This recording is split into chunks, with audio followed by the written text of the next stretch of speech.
ഈ ഒരു വണ്ടി കണ്ടാൽ തിരിച്ചറിയാത്ത ആരുണ്ടല്ലോ. ഒരു നാടിന്റെ സമാധാനം കെടുത്തിയ ഫ്രഷ് കട്ടിന്റെ വണ്ടിയാണ്. ഒരു ജനത ഒറ്റക്കെട്ടായി ഇറങ്ങിയും ആ ജനതയുടെ കണ്ണീര് കാണാതെ ഇന്നും ഒരു കൂസലില്ലാതെ ആ കമ്പനി സുഖകരമായി പ്രവർത്തിക്കുകയാണ്. ഫ്രഷ് കട്ടിനെതിരെയുള്ള പ്രതിഷേധം ശക്തമായി കൊണ്ടിരിക്കുകയാണ്. ജനങ്ങൾ ഒരുമിച്ച് നിൽക്കുന്ന ഐക്യത്തോടു കൂടി പോരാടുന്ന ഈ പ്രതിഷേധം അധികാരികളും ഉദ്യോഗസ്ഥരും കണ്ടില്ലെന്ന് നടിക്കുകയാണ്. വർഷങ്ങളായിട്ടുള്ള പോരാട്ടമാണിത്. എന്നിട്ട് പോലും പണത്തിന് മീതെ പരുന്തും പറക്കില്ല എന്ന് പറഞ്ഞതുപോലെ പണത്തിന് മീതെ അധികാരികളും ഉദ്യോഗസ്ഥരും പറക്കാതിരിക്കുകയാണ്.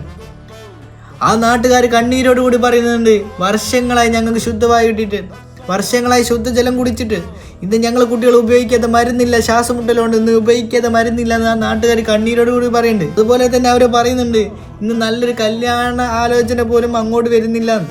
അങ്ങനെ ഗതികേട് കൊണ്ടാണ് അവർ വലിയൊരു പ്രക്ഷോഭം ചെയ്തതും ആ ഫാക്ടറി കത്തിക്കുകയും ചെയ്തത്.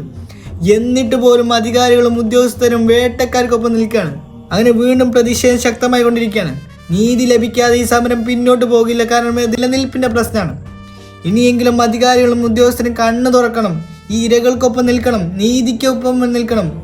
ഇത്രയും ജനത കണ്ണീരോട് കൂടി ഇറങ്ങിയിട്ട്, ഒരു നാട് മുഴുവൻ ഇറങ്ങിയിട്ട്, എന്നിട്ട് പോലും കുറഞ്ഞ ആളുകളുടെ ലാഭത്തിന് വേണ്ടി, കുറഞ്ഞ ആളുകളുടെ നേട്ടത്തിന് വേണ്ടി അധികാരികളും ഉദ്യോഗസ്ഥരും നിൽക്കുന്നുണ്ടെങ്കിൽ വളരെയധികം ഖേദമുണ്ട്.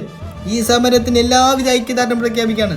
ജനങ്ങൾ ഒറ്റക്കെട്ടായി നിൽക്കും, നീതി നടപ്പിലാക്കും. ഗാന്ധി പറഞ്ഞ പോലെ നീതി നടപ്പിലായിട്ടില്ലെങ്കിൽ നിയമം തെറ്റിക്കും. നീതി നടപ്പിലായിട്ടില്ലെങ്കിൽ നിയമം തെറ്റിക്കാനുള്ളതാണ്. ഇനിയെങ്കിലും അധികാരികൾ കണ്ണു തുറക്കണം, നീതി നടപ്പിലാക്കണം എന്നാണ് പറയാനുള്ളത്.